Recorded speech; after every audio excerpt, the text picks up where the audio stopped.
l'excès de confiance peut donner lieu à des bulles, et la perte de confiance peut alimenter des crises.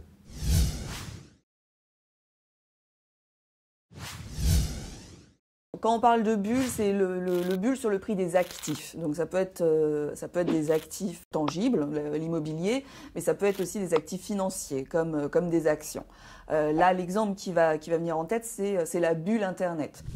Où le prix auquel on était prêt à investir sur des sociétés de la nouvelle économie n'avait strictement rien à voir avec la réalité de ce que ces sociétés pouvaient délivrer en termes de profit, en termes et voire même de solidité de leur plan de financement. Ça s'était déconnecté.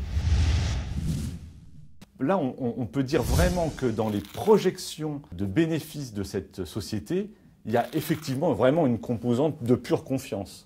Parce que pour arriver à une valorisation positive sur la base d'états financiers qui sont négatifs, il est clair qu'on ne peut pas justifier ça par des projections quantitativement raisonnables de progression de chiffre d'affaires. Ça va au-delà du raisonnable. Donc là, on est effectivement dans le cadre de la confiance.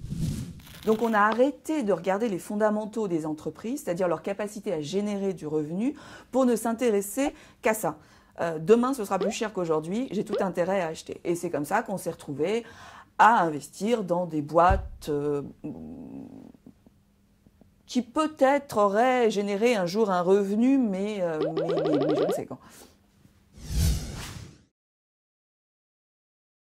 Dès lors qu'on considère que les individus sont faillibles ou capables d'excès, y compris ceux qui opèrent sur les marchés, alors on en arrive à justifier la présence et l'intervention des États, des banques centrales.